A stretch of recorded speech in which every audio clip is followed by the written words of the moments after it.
এখানে অন্যান্য যে ভেন্যুগুলো চয়েস করেছে আজকে বিপিএল এর কমিটি, তার থেকে কিন্তু বরিশাল অনেক এগিয়ে।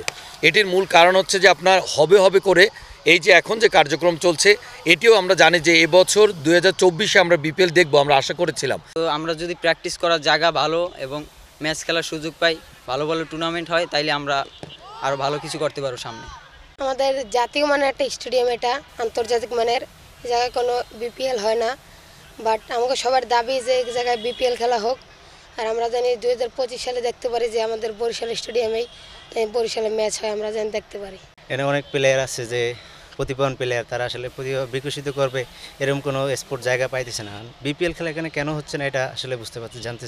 স্টেডিয়ামটা আজ থেকে অনেক বছর আগে তৈরি করা, তো তৈরি করার পর থেকে এখানে মূলত এই কয়েক বছর আগে এনসিএল ক্রিকেট ছাড়া আমরা মূলত আর কোনো বিপিএল বা অন্য কোনো লিগ টুর্নামেন্ট আমরা এই গত কয়েক বছর হইতে দেখিনি এইখানে। তো আমাদের এইখানে খেলা হচ্ছে না, সে তুলনায় আমরা কিছু শিখে উঠতে পারতেছি না।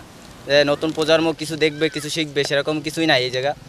সে তুলনায় আমাদের বিপিএল খেলাটা আমাদের মাঠে দেওয়া উচিত। এখানে অন্যান্য যে ভেন্যুগুলো চয়েস করেছে আজকে বিপিএল এর কমিটি, তার থেকে কিন্তু বরিশাল অনেক এগিয়ে। এটির মূল কারণ হচ্ছে যে আপনার হবে হবে করে এই যে এখন যে কার্যক্রম চলছে, এটিও আমরা জানি যে এবছর 2024-এ আমরা বিপিএল দেখব, আমরা আশা করেছিলাম। তো আমরা যদি প্র্যাকটিস করার জায়গা ভালো এবং ম্যাচ খেলার সুযোগ পাই, ভালো ভালো টুর্নামেন্ট হয়, তাইলে আমরা আরও ভালো কিছু করতে পারবো সামনে। স্টেডিয়ামটা আজ থেকে অনেক বছর আগে তৈরি করা, তো তৈরি করার পর থেকে এখানে মূলত এই কয়েক বছর আগে এনসিএল ক্রিকেট ছাড়া আমরা মূলত আর কোনো বিপিএল বা অন্য কোনো লিগ টুর্নামেন্ট আমরা এই গত কয়েক বছর হইতে দেখিনি এইখানে। বরিশালের এই স্টেডিয়ামটা বাংলাদেশের কিন্তু অন্যতম একটি সেরা স্টেডিয়াম এই স্টেডিয়ামটা হতে যাচ্ছে, এবং আমরা আশাবাদী বরিশালে আন্তর্জাতিক খেলা সহ বাংলাদেশের বিভিন্ন যে লিগ রয়েছে সেই লিগগুলো বরিশালে অনুষ্ঠিত হবে।